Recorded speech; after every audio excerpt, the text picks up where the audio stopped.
In an era of box stores and conglomerates, Detroit is a rich mosaic of small businesses that keeps the city thriving. Entrepreneurs from Detroit's Black community are vital to the economic vibrancy of the city. Artisans, musicians, chefs, mechanics, and shopkeepers ensure that the wants and needs of Detroiters are met. Little recognition is often given to these local businesses due to their size, despite being the backbone of the city. Detroit's Black community has a long-standing tradition of entrepreneurship that dates back to the early 1800s, with masons, loggers, farmers, and traders. Decades of financial decline, however, beginning in the 1950s, shuttered many local businesses. As a result, Detroiters developed a strong culture of work and determination. To succeed in Detroit, you need to know how to hustle. To celebrate the entrepreneurs and small businesses of Detroit's Black community, the Hustle honors 34 businesses that invest, elevate, and enrich Detroit. Those represented in this exhibition are but a fraction of the businesses in the city worthy of being honored. Detroit's Black entrepreneurs, restaurateurs, and small business owners serve Detroiters with passion, compassion, and pride, and they do it every day. Picking the 34 businesses to be honored was far too important to do ourselves. We asked Detroiters to nominate their favorite Black-owned businesses here in the city, and they delivered. We received over 800 nominations. Together with our community stakeholders and project partners, our team selected 34 honorees from hundreds of worthy nominations. These are their stories. Welcome to The Hustle. I enjoy building and creating. I've enjoyed every club I've had. There's a little history in each one of them. Born to a family of entrepreneurs, Bert Danyell Jr. began his first venture at the age of 4, selling Dixie cups for 3 cents at his grandfather's grocery store in Detroit's Black Bottom neighborhood. Learning the ins and outs of running a business, how to interact with customers, and how to work under pressure during these formative years left a lasting impression on Deering. After he returned to Detroit from his military service, Deering entered the bar business when he purchased his first jazz club, the White Horse, and rechristened it the Black Horse Saloon. Deering expanded into liquor stores and even a disco club as he branched out, but Deering is famous for Bert's. In 1977, Deering opened Bert's Place in downtown Detroit next to the Pontchartrain Hotel. The 3-story jazz club not only attracted artists from across the country, but also provided a space for local artists to perform and collaborate. A decade later, Deering transitioned Bert's to Eastern Market on Russell Street. The new location provided more opportunities for performances, expansion, parking, and partnerships. Since Bert's Marketplace has expanded to include a restaurant, a museum, murals, a warehouse, and at least 6 performance spaces, jazz lovers across the country know about Bert's.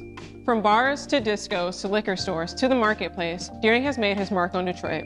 Now he trains the next generation to take over the business to ensure that local music, art, and quality food continues to be within reach of Detroiters. A lot of beauty shops shut down and were not able to function, but people still needed their hair done. Like her mother, Danyell Bragg cultivated a talent for caring for her hair at an early age. Growing up, her dedication and skill caught the attention of her family and friends, who then sought her out for their own hair care needs. Even as her styling skills grew, Bragg pursued higher education and kept her hair skills as a hobby and passion project. Beyond helping classmates in the dorm or friends with sewing ends or braiding, her focus remained on her education and career in social work. The onset of the pandemic presented an opportunity for Bragg to dedicate more time to her passion as she was forced to transition to working from home. Unlike many salons across Detroit, Bragg's talents and interests were in natural hairstyling. The pandemic forced many women to adjust how they cared for themselves, especially their hair. To fill the void left by salons and promote low-cost, easier-to-maintain natural hairstyles, Bragg founded Hair by Danni B. Beginning in her living room, Bragg balanced her day job and her ever-growing clientele.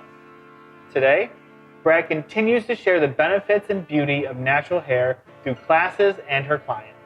Hair by Danni B continues to expand how it supports both its clients and the natural hair care movement in Detroit and beyond. To further encourage people to adopt natural hairstyles, Bragg launched Stinger Hair Care, a line of hair care products designed to help people properly maintain natural hair. The people here operate differently. This is a town of grit. This is a town of figuring things out. Growing up on Detroit's east side, Mykolas Rambus always looked to the future. Rather than follow many of his family members to Chrysler, Rambus invested his time and energy into technology. He even sold repaired personal computers and components in high school. His hard work paid off. Rambus earned a spot at the Massachusetts Institute of Technology. Upon graduation and armed with a fresh skill set and ambition, Rambus found himself immersed in the business of personal data, first at Forbes Media and then at WealthX, a wealth data aggregator he co-founded in 2010. WealthX collected data on behalf of its clients for marketing, sales, and information on the ultra-wealthy. The amount of personal data easily available online spurred Rambus onto his next venture, Hush, a digital privacy firm. To make Hush a reality, Rambus returned home. Originally founded as Privacy Check, Hush seeks to protect its clients by removing potentially harmful information online that could lead to harassment or theft. While not traditionally known as a high-tech incubator, firms like Hush demonstrate that not only does Detroit have visionaries, but also the talent and funding to bring them into reality. In an increasingly digital world, Hush offers Detroiters and clients around the world a means to protect themselves and their families from threats some never thought possible. Hush empowers Detroiters to take greater control over their presence, from basic information to bank records and passwords in the digital world. The fact that I can help a young lady, that one day she can become an entrepreneur, that has been a big thing for me. Trying to help the students, trying to help young ladies to develop.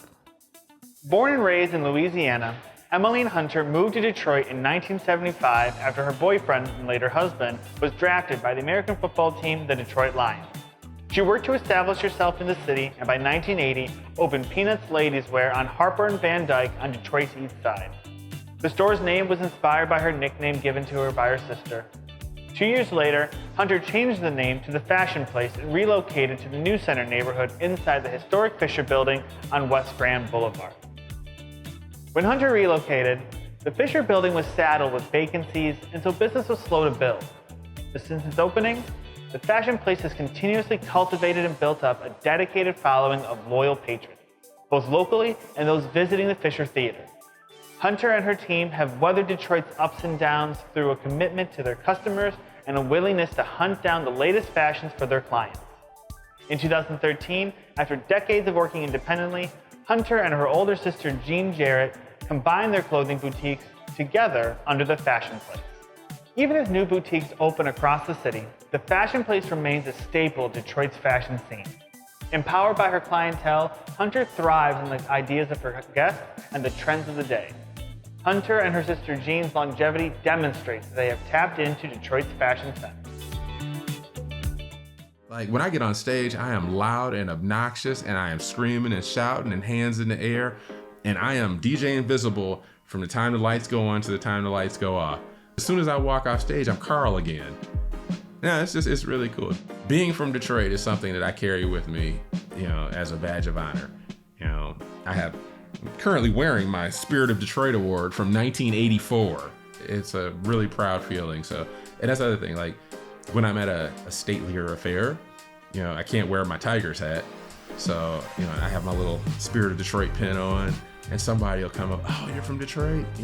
Oh, do you know so-and-so?" And I'm like, probably so. It is that smaller city here. I think that music is one of the most amazing jobs that you can have. It sounds silly to say it because people say it all the time, but it is an international language. I can go and stand behind my turntables and talk to another DJ without being able to speak the same language. I can stand up behind the turntables and another DJ and I can play back and forth, and he can play his style of music and I can play mine, and we can both control the dance floor and show people a good time. So it feels really good, that Detroit guy out here making music and having fun, internationally. That's awesome. I was in Russia and I'm on stage, and we had done exhibits show, and I'm just up there goofing off with the local DJ, and there's thousands of people standing in front of us, and I got my laptop so I can play anything.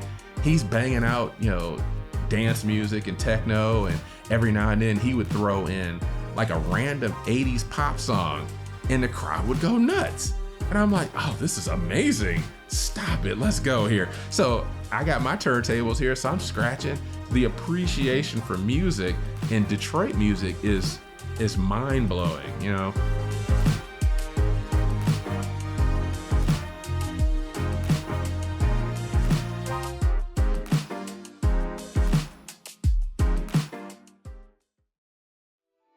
No one just wants you to just come and just put something in their neighborhood without letting them know, without hearing their voice, basically. When Nia Marshall returned to her childhood neighborhood on Detroit's Lower East Side, one thing hadn't changed.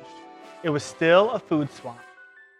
East Village lacked restaurants that offered residents a healthier alternative to gas stations and Coney's. Alarmed by the status quo, Marshall brought her idea to open a restaurant to her neighbors and community meetings for feedback.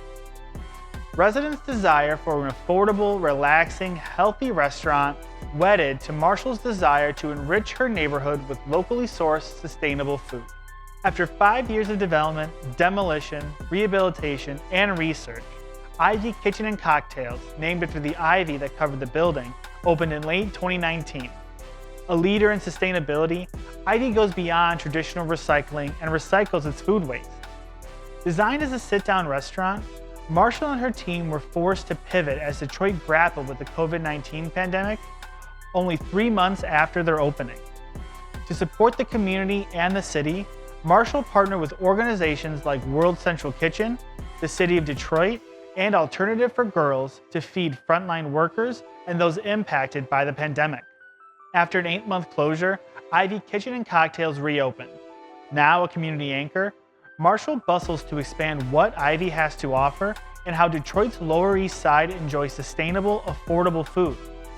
Ivy Kitchen and Cocktails shows how inventive and community-focused leadership can enable businesses to survive hardships, transform, and thrive. Marshall's focus on her staff and what her restaurant could be ushered Ivy and its employees, many of whom come from the surrounding neighborhood, through tumultuous times. But I've had some great people around me. I couldn't be here without them.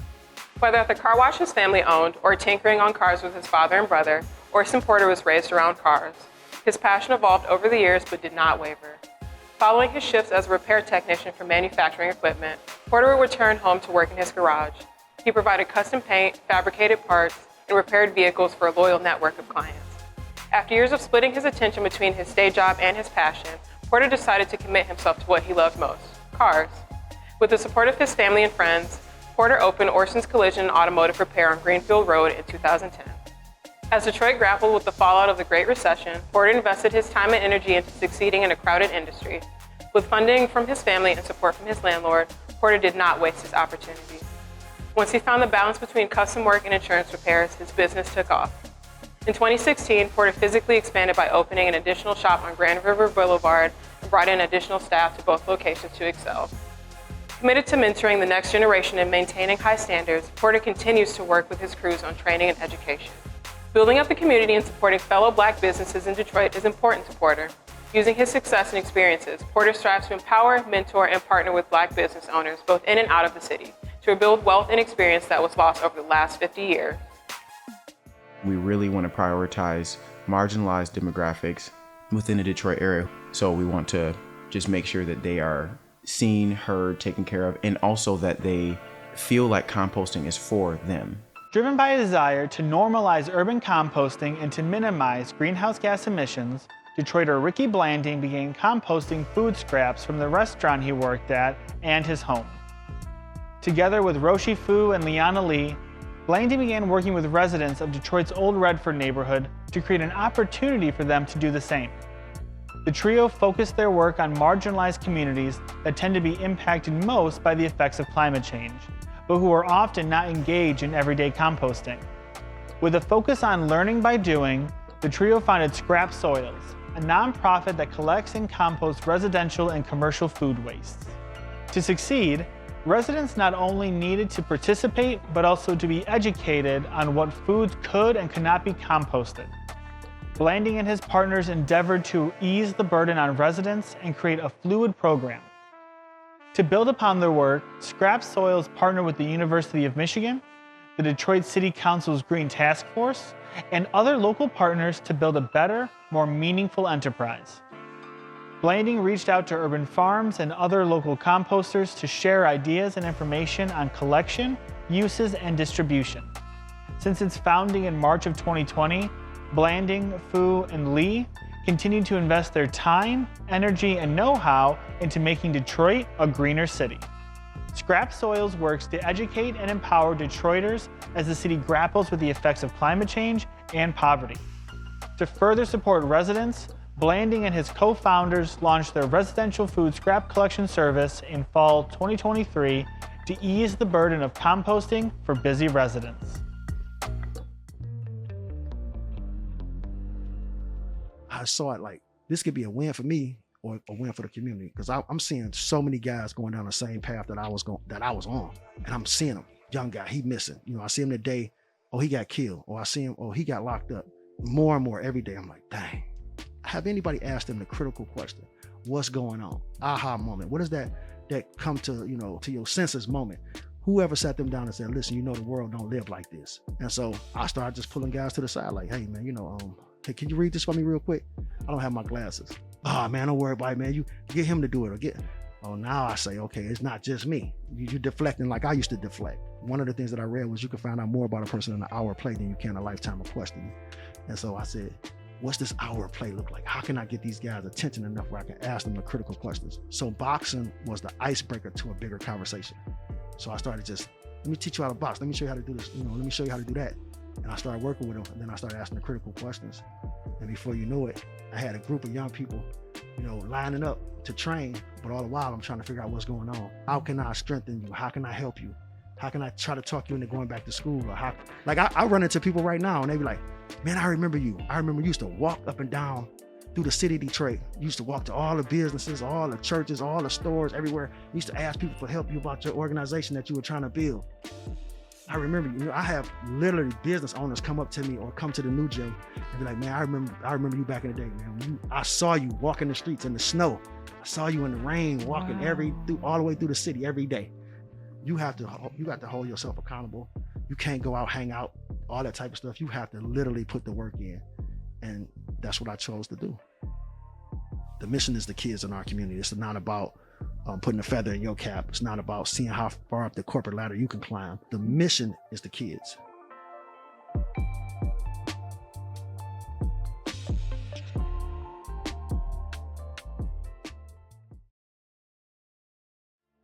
I wanted to follow my dreams as I grew up. So at 7, when I made that choice to really do some things and follow this career path, it blossomed. At a young age, Akil Alvin's eyes were open to the opportunities offered to him by his local library. When his mother thought he was attending football practice, he was burying himself in a new book or attending a program at the Elmwood branch of the Detroit Public Library. Quickly, however, Alvin found himself disappointed with how few people attended the library's program. In response, he volunteered his time and energy to marketing what the library had to offer and producing his own program. During his time as the branch's unofficial staff member, attendance soared. By age 10, Alvin also devoted his time to marketing the Universal Circus through interviews on television and radio programs when he visited Detroit each summer. Spurred on by his successes with Universal, Alvin founded his own ad agency, Digital Detroit Media, in 2013 when he was 18 years old. He founded DDM so that marginalized communities would not continue to be mistaken as stereotypes by corporations, but rather the diverse and culturally unique communities that they are. DDM works in concert with firms to ensure that people of color and LGBTQ+ people are not forgotten outside of Black History Month, Pride Month, or any other days of celebration. Alvin and his team continue to advocate and agitate for not only representation in marketing, but also for respect. The city of Detroit and its people will always be the heart of Digital Detroit Media. To further connect the city's creatives with corporations, Alvin launched the Culture Academy, a new nonprofit. For Alvin, Detroit should not just be a part of the conversation. Detroit should help drive the conversation. We can be inspired from every single thing. Everything is content. As Detroit weathered the COVID-19 pandemic, residents explored the city and sought out new distractions from day-to-day life. Inspired by her daughter's desire to visit and explore out-of-state selfie museums, Kelli Cooke labored to open one of their own. Together with her daughter, Jordyn Watson, Cooke laid the groundwork for the Selfie Museum of Detroit. The pair not only needed to plan and research how to execute their plan for the museum and find a space, but also educate stakeholders and the public about the concept. The first of its kind in Michigan, the Selfie Museum of Detroit opened in October 2021 in the Chrysler Building in downtown Detroit.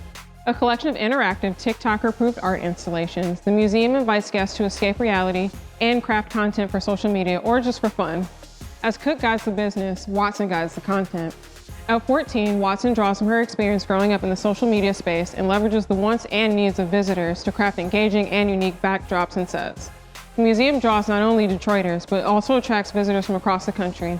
Now established, Watson and Cooke's work is now inspiring other selfie museums. Lighthearted, fun, and flashy photography may look easy to visitors, but hard work powered the city's newest museum dedicated to presenting one's best self. Though the Selfie Museum of Detroit is no longer active at the Chrysler Building, Cooke and Watson continue building upon their successes and plan their next ventures. Wanted to be an architect. I didn't think I was ever going to be a barber. It just was more like a hobby. Dissatisfied with the quality of his haircuts, Lorenzo Pearson decided to take his hair care into his own hands. During his teenage years, Pearson would visit local barbershops to watch barbers at work and learn the tricks of the trade. He would look at how they held the clippers and paid attention to the flick of their wrists. After he was gifted his first clippers by a friend of his father and a pair of liners, Pearson began cutting not just his family's hair, but also his friends. Pearson's passion for hair care and styling drew him back to the craft after deciding against pursuing AutoCAD at Oakland Community College or continuing his job at Chrysler. His tenacity and creativity paid off as his hair designs drew clientele not only locally, but also nationally and internationally. After honing his skills at top-shelf barber and beauty team on 7 Mile, Pearson founded Untouchable Empire Unisex Salon in 2013. Not content with only working with hair, Pearson continued to expand the business, receiving his certificate in cosmetology in 2016 and acquiring his own building in 2020, in addition to continuing to attract the best talent. In 2018, Pearson was awarded Best Barber Detroit by the Michigan Chronicle, recognizing his hard work and dedication to his clients. Since its opening a decade ago, Untouchable Empire Unisex Salon has grown to fit the needs of its clients and Detroit's cosmetology community.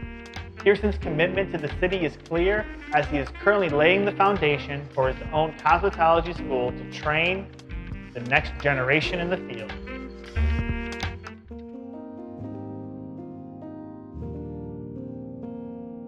I thought about the kind of art that I was making at the time, and I felt that my art had motion to it. Yeah, I could say something, oh, it's ceramics, but if I decide to do other things, paint or, do jewelry or in other words, another medium of art, I still want to have that motion. And bam, here we are today, art in motion. So I wanted something in the city. That was my first initiative because we didn't have anything like this in the city. I think my works of art are the students that come in every day and, to see, what they produce. Great feeling. So yeah, I still enjoy all works of art. I even tell people when they come into my space, they say, oh, I have no art ability and I have no experience. I have no artistic ability. I said, there's a Picasso in us all. I said, you think about the way you're dressed, your haircut, your glasses, your makeup, your nails, the kind of car you drive, the house you live, the way it's decorated. I said, all that is you. And what you are in terms of as an artist, what you like. I said, so there's an artist in you. There were days that I said, oh, I can't do this. And then there were days it was like, oh, okay, you got to do this. You got to make this happen. I've had a lot of cheerleaders. Even today, still rooting for me, my family, my friends, of course, my community. Every person that I ask, that comes in that's new that I haven't met, I says, how did you hear about me? And it's always refreshing to say, well, we heard about you through Google and we read your reviews and they say you're an outstanding teacher. I'm like, oh my God, this is, and I realize people are saying this about me. Still, it's very humbling, even with the tears, honey. And that's why I tell folks, I said, if life ended today, I can say I'm a happy camper. Love what I do. Love the people that I meet. Yeah, I'm good. I'm very happy.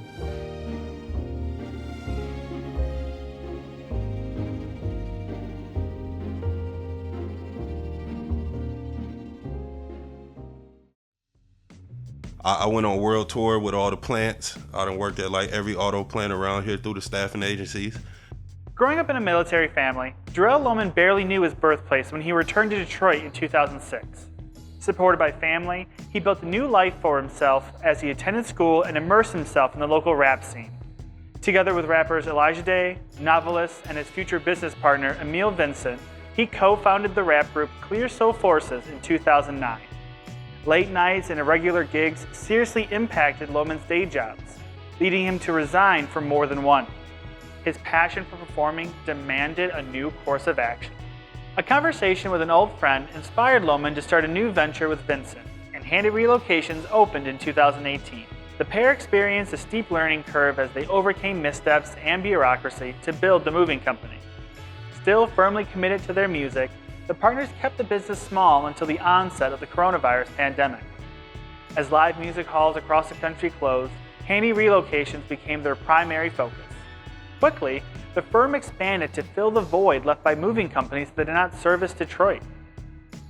Eager to help fellow artists and musicians, Lowman and Vincent largely hired from within the community and provided flexible schedules to support performing and touring, a policy that continues to this day. Ever on the move, Handy Relocations not only moves Detroiters and their goods, but also helps Detroit move forward. Through partnerships with Make Food Not Waste and the Iraqi Refugee Housing Program through the Samaritan Center, Lowman and Vincent work to build up Detroit and root themselves in community.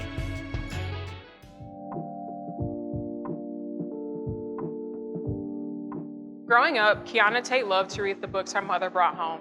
Over time, Tate grew frustrated with the lack of characters that looked like her.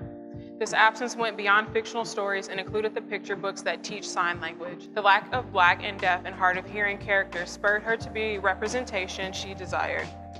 Tate recruited her family and the community to ensure the book reflected her reality. Eager to show off her work to the public, Tate sold her book on Amazon and at a table outside BT Bakeries in Oak Park.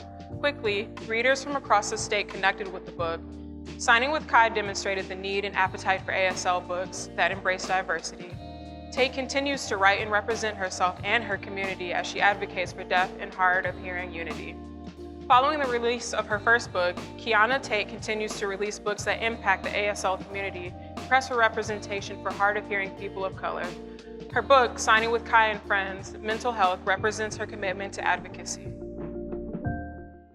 If we collaborate and we do things together, we'll have a stronger bond. In most communities that stick together thrive better than they do when they work against each other. For as long as she can remember, Candace Williams has watched her parents open new businesses and explore different ideas. As a result, the importance of hard work was ingrained into her from an early age. Not satisfied in a traditional day job, Williams took on several side jobs and contract work to test different business ideas and careers.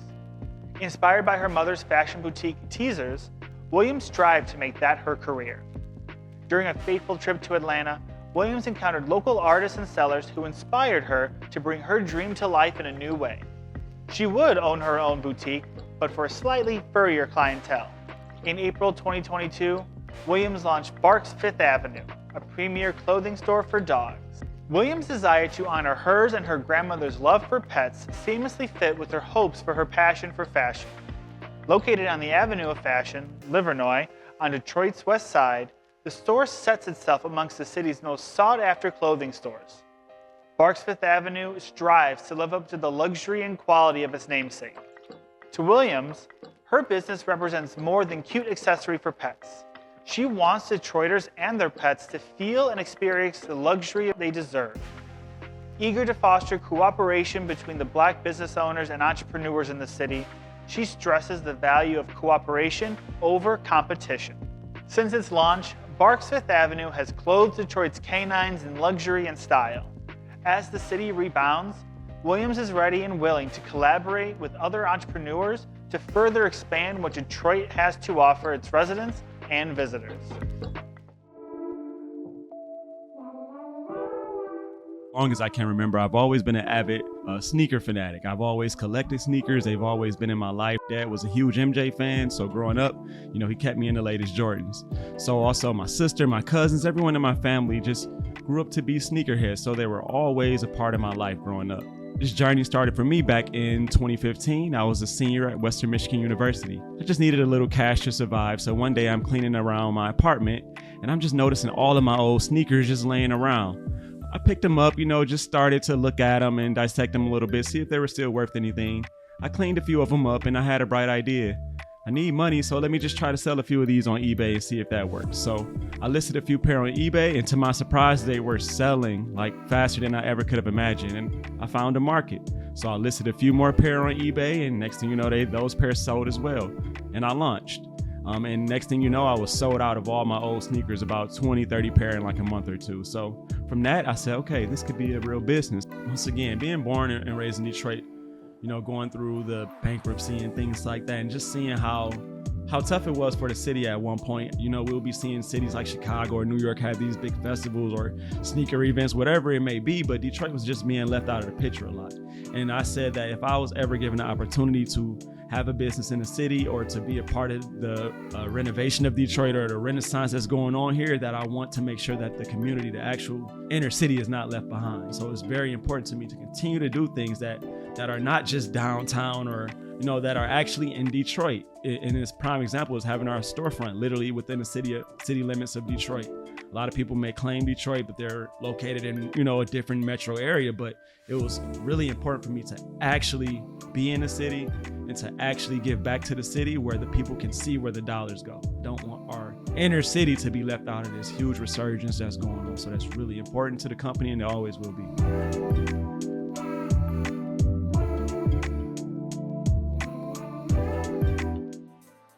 I was in survival mode, making sure that I was making enough money to pay the bills. I never lost focus on what I wanted to do long term, and that was to be a full-time illustrator. Since she was young, Sharice Savage has been an artist.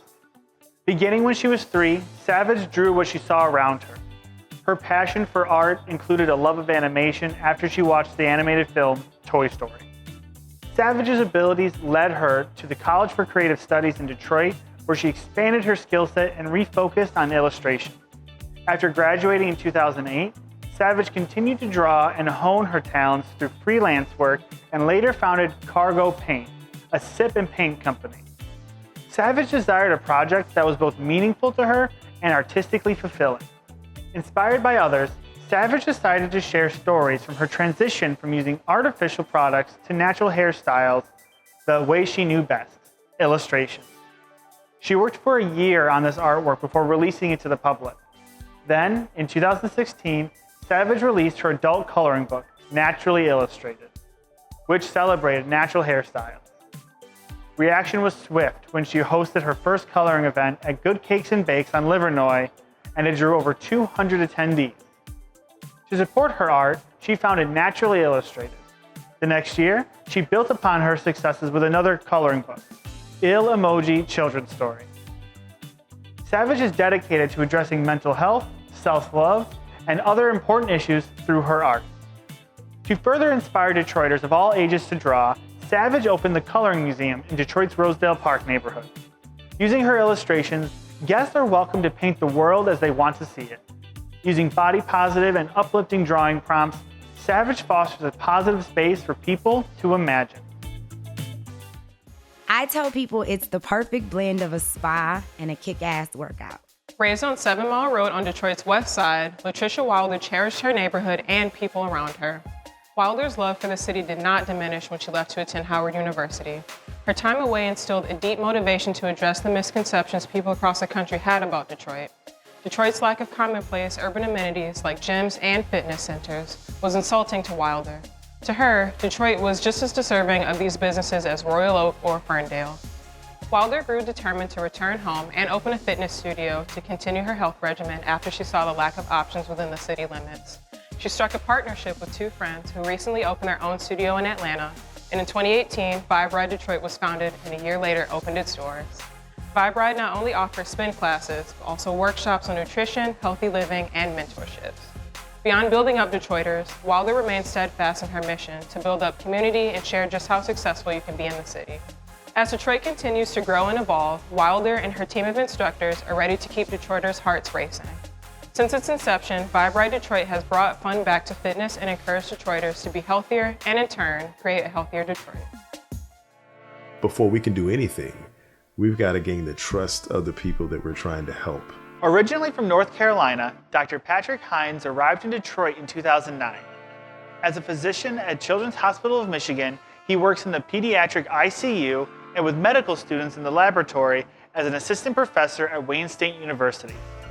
Due to the large concentration of people who suffer from sickle cell disease and other red blood cell abnormalities across Metro Detroit, Hines has worked directly with patients and the community on research projects. Determined to help more than his personal patients, Hines founded Functional Fluidics to fill the need of diagnostic tools and to treat and monitor patients suffering from red blood cell abnormalities. Dr. Hines understood the impact of his research would be limited if it was only published or presented at conferences, so he established the firm. While initial investment was slow, his team met with mentors and continued to build their data pool to prove the worth of functional fluidics. Inspired by patient testimonials and disappointed by the current status quo regarding patient care, Hines built upon his experience working with Metro Detroit sickle cell disease patients and successfully moved the firm forward with the support of TechDown Detroit as investments increased. To Hines, the technological advancements crafted by functional fluidics need to do more than exist. They need to be accessible and impactful. For too long, Detroiters who suffer from sickle cell disease and other red blood cell ailments were left dramatically underserved. Utilizing Detroit's medical resources and infrastructure, Hines devotes his time, energy, and years of knowledge to offer hope to previously overlooked Detroiters. Lemonade was actually not my idea. My husband said, how about we build the kids a lemonade stand? It was going to be something to help them occupy their mind and deal with the grieving process. To Lucy Butts, growing up on Detroit's east side meant spending nights on the front porch stargazing and watching her parents hard at work. Her father built a career as a plumber and shared his faith with others as a pastor, while her mother operated a daycare and managed retail. Butts founded her first business, Tender Hearts LLC, a senior citizens arts and crafts center, as she progressed in her nursing career. After deciding nursing wasn't for her, Butts regrouped by working at Cheerios and General Motors. The onset of the COVID-19 pandemic in March 2020 brought tragedy to her family when her father passed away the following month. Butts was convinced by her husband and her sister to help her kids open a lemonade stand to distract them from their collective grief. Despite initial worries, she and her husband worked with the kids to make the stand a reality. Across from her late father's church at the corner of Mount Elliott and Kirby, Butts and her kids sold their first cups of lemonade to visiting Detroit police officers on June 9, 2020. After 2 weeks, Butts christened the new stand Chilled Peels. Armed with 4 flavors, classic, peach, strawberry, and raspberry, the stand continued to grow and attract new patrons. Chilled Peels expanded with new flavors and into farmers markets and businesses across the city, including Holy Moly Donut Shop. For Detroiters with a sweet tooth, Chilled Peels serves up a delightful treat. Now served across metropolitan Detroit, the varieties of lemonade offer a local option in a market saturated with national brands. Powered by ingenuity and good taste, Butts and her team show that Detroiters know lemonade. Back in 1982, my friend Doug and I were downtown. We were looking down on a crowd of people. And we were talking, I asked him to join me in an investment I wanted to make in real estate. I was a small apartment building on Detroit's west side I was interested in acquiring. And so I asked him, would he be my partner? And he was like, yeah, sure. And as we were looking down at the people walking downtown, Doug said, hey, Joe, I got another idea that we might want to consider. You see all those people walking down there? He said, you know, I bet you there's a restaurant over on Gratiot. There's some really, really good food called Louisiana Creole Gumbo. And I bet you we could probably go to this guy and ask him for a franchise. And we could come downtown and do a little franchise down here and do real well with the food. I said, okay. I said, well, I'll tell you what, let's fill up a coin. If I win the toss, we go to see about the real estate. If we win the toss, we'll go see the guy about the restaurant. And he won the toss. We went to the restaurant. I'd never been there before, but I tried the food and I instantly fell in love with the food. It was so good. We made an appointment with the owner and we made our proposal to the owner, that we wanted to do a franchise. And Mr. Stanford said to us, well, fellas, I will sell you this restaurant, lock, stock, and barrel. I'll sell you my name, how I do the food, everything, the business itself. He also agreed to stay, and in fact, he stayed for a full year after we bought the restaurant. I've always taken it on a spiritual level, this business, because Joe Stanford basically gave us the gift of his legacy, because the money he sold the restaurant to was far below what he could have sold it for. But when we came to him, he liked us. He liked what we were talking about. And he gave us his legacy. And it was always my dream and vision to continue to grow his legacy, because it is his legacy. Having this gift, I always wanted to continue to have it grow. And it would only be that I was forced to shut down that I would have shut down. Fortunately, God has been with us, and we have not had to do that.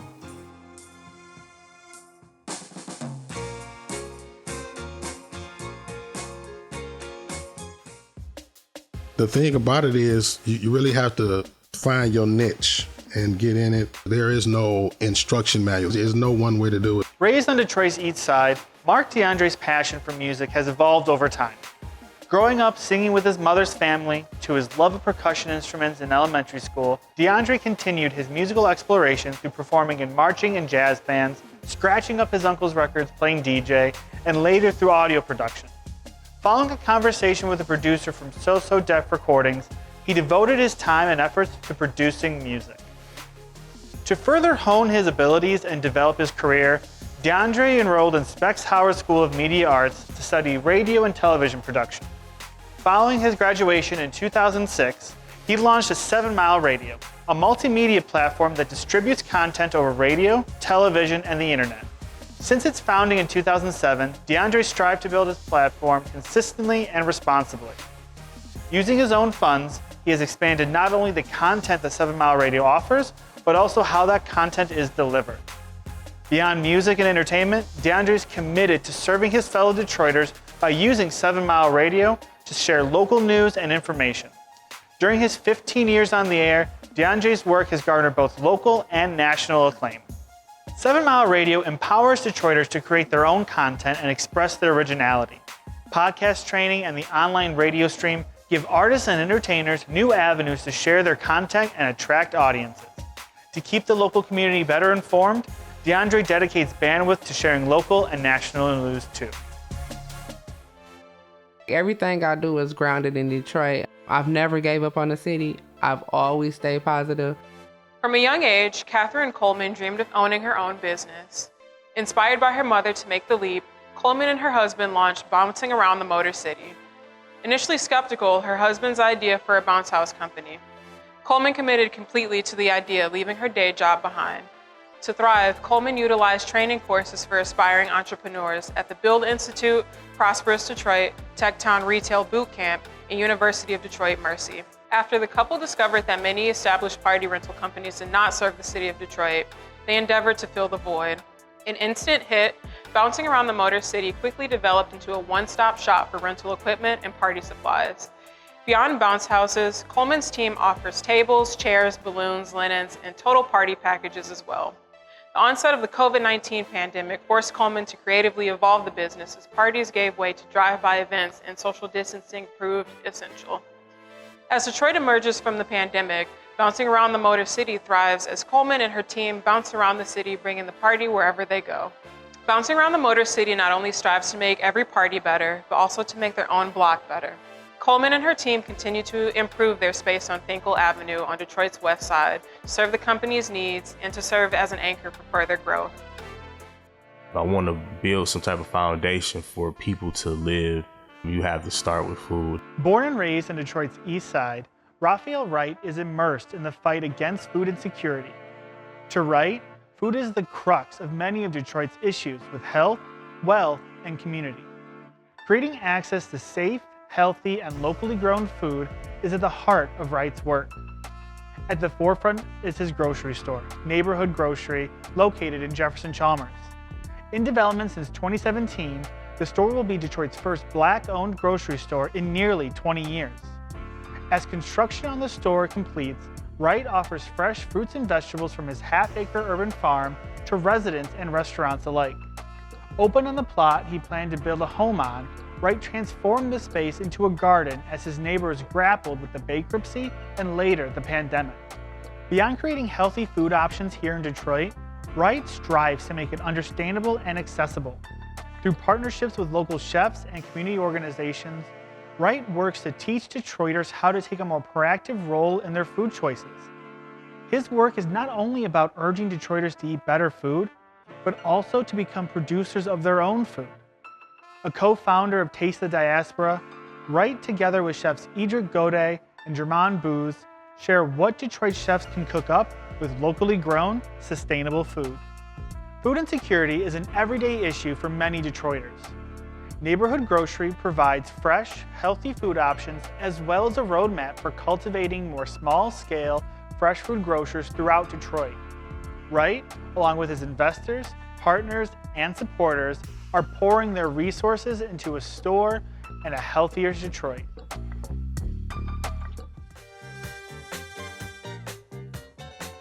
I was about 14 years old. I said, Dad, can I have some money?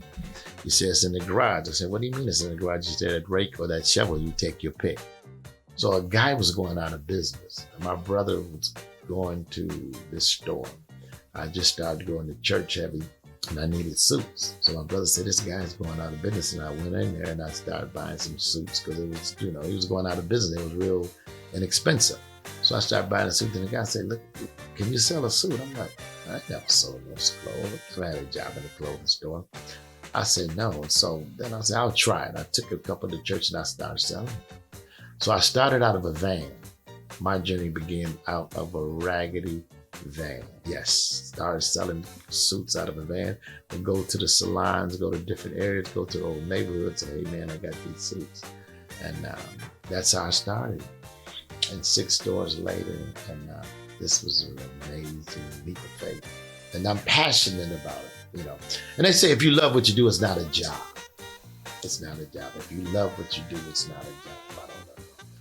Sometimes I can't stand living on, but I can't wait to get. It's almost like Dorothy in The Wizard of Oz, to go see the world, but then she realized there's no place like home. Like, man, I'm tired of living on it, but then I get excited. Let me go back on living on it. That's just the ebb and flows of life, because my job is beautiful. I don't stress. It's great. Something about Detroit. It's just home. It's comfort. It's like comfort food. It's steak and lobster. It's a wrap. It's everything, to me. So I'm just there's other places in the world that people can live, but Detroit that's specific for me.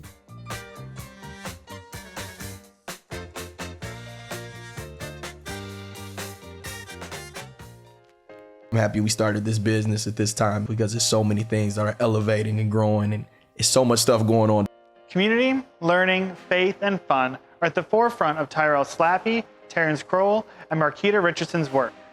During a visit to Lansing, Michigan, Slappy first saw a new breed of party rental, a video game rec room on wheels. Built into a trailer and loaded with top-of-the-line consoles and televisions, the mobile gaming lab brought gaming out of the house. Inspired, Slappy created his first venture with another partner that fell apart after a few years. Called What Up Gaming Lab, the video game trailer was unique in Metro Detroit. Following its closure, Kroll approached Slappy about reviving the business. Armed with new enthusiasm and experience, the duo set to work building the lab. Kroll christened the new venture Round 1 Gaming Lab in 2019. The pair then approached Richardson to join the project as a partner. Originally set to launch in 2020, Round 1 opened in 2021 and is a veritable shrine to video games on wheels. The trailer is equipped with 5 flat-screen televisions connected to the latest generation of gaming consoles, which enable a return to an older era of local multiplayer gaming. Players are transported back to their childhood, all the while using the latest technology gaming has to offer. The lab's versatility, combined with the community focus of Slappy, Richardson, and Kroll's, offers generations of gamers a new way to experience their favorite games in their own backyard. Beyond birthday parties and public fairs, the team at Round 1 Gaming Lab also brings the joy of gaming to children and families that cannot afford it. Through partnerships with at-risk youth and family shelters, Round 1 offers an escape and a moment to relax in an otherwise turbulent time. We're there to work and provide a service. I'm not trying to become your buddy. I'm here to protect you. For decades, Arthur Davis has committed himself to protecting people. While attending Oakland University, he began working as hired security at campus dormitories. Due to his smaller stature, he enrolled in martial arts in classes offered by the university to add to his skills and protect himself. His dedication did not go unnoticed, and soon he was hired as security for the recently opened Pine Knob Amphitheater. Following graduation, Davis was dissatisfied with his security guard position and desired to elevate his craft and responsibilities while focusing on high-level security, executive protection. Determined to excel, Davis began guarding more exclusive venues. His efforts paid off when he was asked to guard at the Palace of Auburn Hills. Davis became acquainted with Pistons players and staff and struck up a relationship with player John Salley. In 1989, Salley requested Davis become his personal security guard. Later that year, Salley suggested he start his own firm. Understanding his limitations, Davis researched not only protection techniques, but also how to manage a business. Quickly, work of art executive protection set a high standard for dedication to clients and quality of service. From Vice President Kamala Harris to performers at Aretha Franklin Amphitheater, Davis remains committed to keeping people safe. For over 35 years, Davis has kept Detroiters safe at bars, clubs, arenas, and on the street.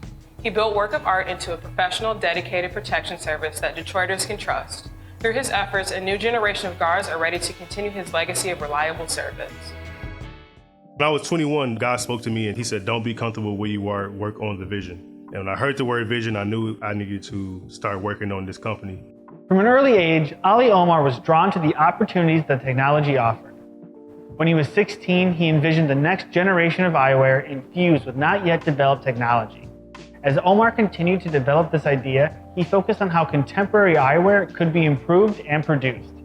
In 2013, Omar approached Kerry Roberts, his business partner, with his idea for the eyewear, who approved of the product but rejected his original name for the company, Prince Ali.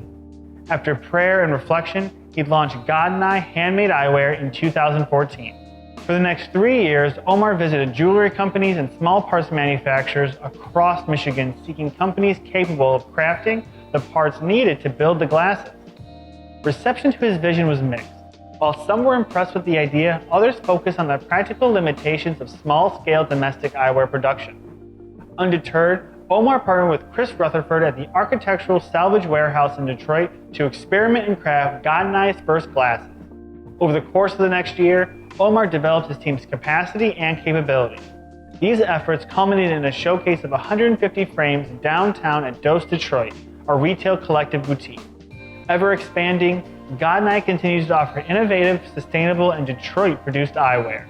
God and I Handmade Eyewear showcases Detroiters' creativity to the world. Not only does Omar continue the city's long manufacturing tradition, but in a city known for mass production, his work also demonstrates that Detroit can craft luxury as well. There was a gentleman that was at a Jimmy Carter Get Out to Vote rally. His name was Gus Dowles. And he said he saw me from across the room, and I looked like a woman to get something done. He approached me and asked me if I wanted to make $50,000 a year. That was his opening line to me. And I said, is it legal? And he said, yes. I said, doing what? He says, being a plumber. And at the time, there was this commercial on TV with Josephine the plumber. She would have overalls on and had this pipe wrench. And he says, not quite. And it was a 5-year apprenticeship. It was grueling and it was challenging. But I've learned to say that the harder they were on me, the better I became and the stronger I became. And I told him, it must be something awfully damn good here you all don't want me to find out about. I'm gonna stick around just to piss you off. And here I am 40-some years later, still pissing them off. I'm not a quitter. I continue to move forward. And so the challenge was there. I've always been interested in a challenge. You know, I have been in this over 40 years. I've never been unemployed. When I went from actually doing the physical work, then I learned the book part of it, and then I mastered the administrative part of it. It reminds me of what I've been doing for the last 40-some years. It was an industry that didn't want me. You know, it was the negativity, and I had to prove myself, and I did it by hustling. I did it by showing up early. I did it by showing up every day. I did it by being any task I was given. I hustled to get it done, and I made sure I did it right. I could not make any mistakes because I kind of felt there was somebody looking over my shoulder, waiting. So I had to make sure everything I did it correctly. I dotted my I's and I crossed my T's, and that's my motto. That's what I still do.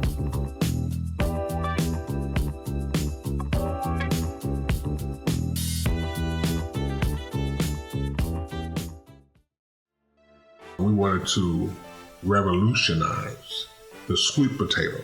Sweet potato sensations began as a cookie. Cassandra Thomas wanted to find a sweet potato recipe that satisfied her husband Jeffrey Thomas's sweet tooth, all the while remaining savory.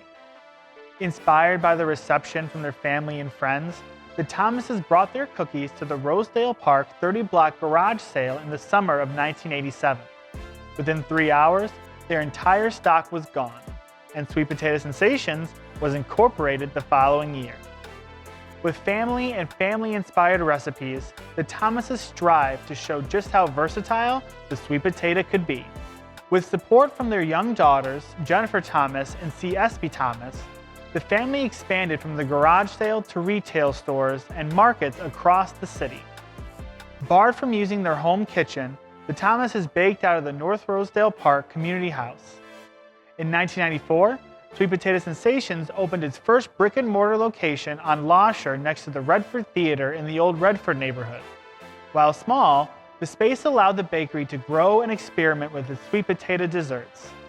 Their experiments and successes led the family to grow their menu and purchase a larger building across the street to expand the bakery.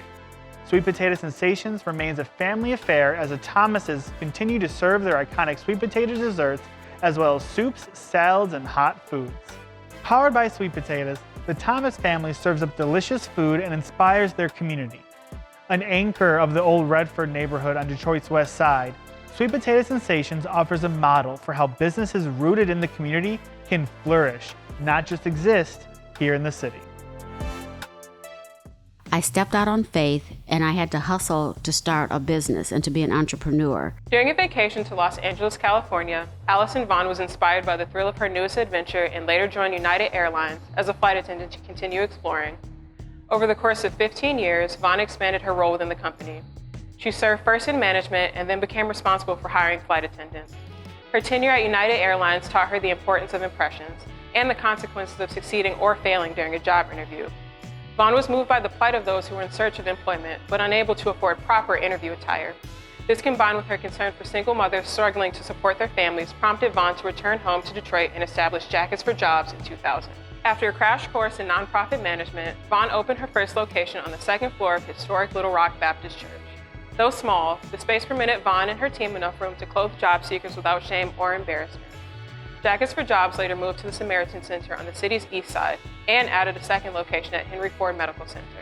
Initial successes brought Vaughn credibility in the community, which led to a now long-standing partnership with the TJ Maxx department store. Jackets for Jobs not only offers interview attire, but also more clothing if applicants are hired. To date, over 35,000 applicants have been clothed and encouraged by Vaughn and her team.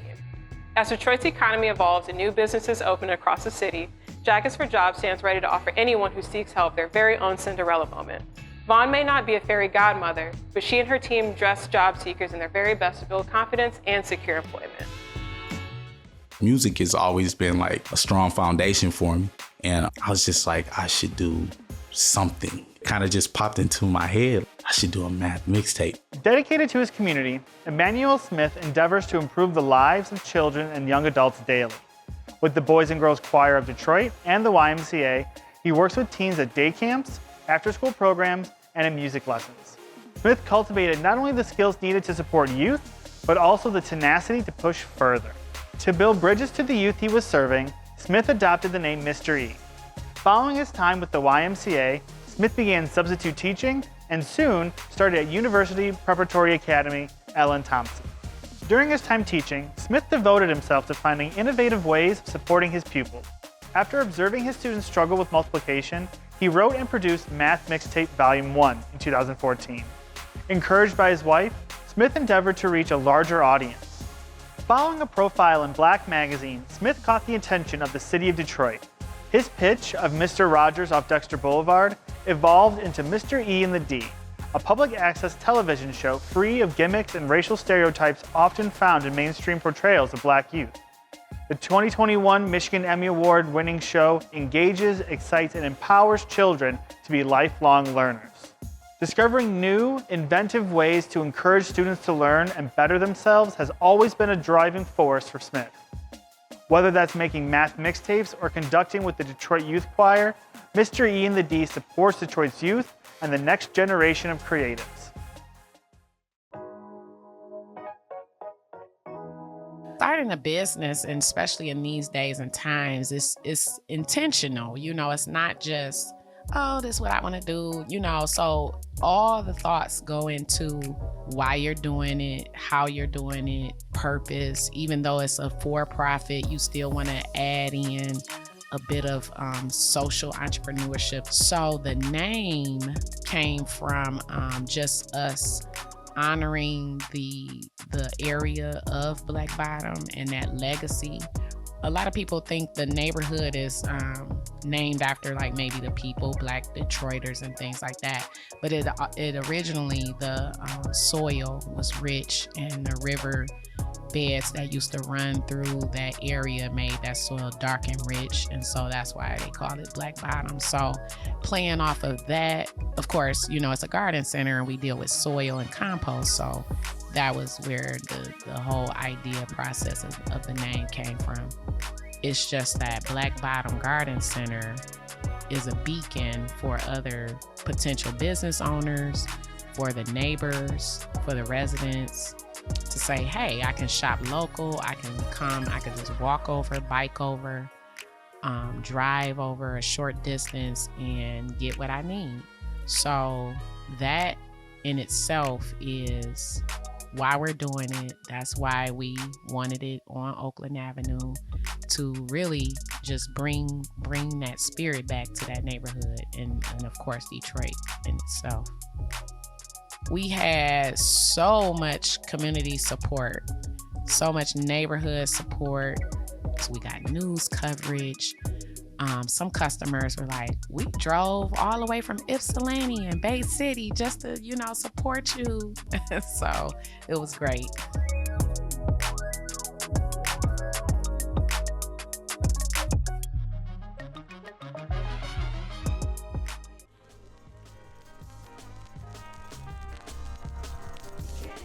Thank you so much for joining us on our tour of The Hustle, Detroit's Unsung Entrepreneurs.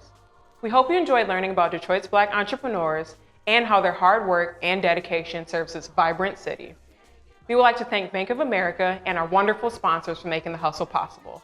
And stay tuned for similar projects in the future.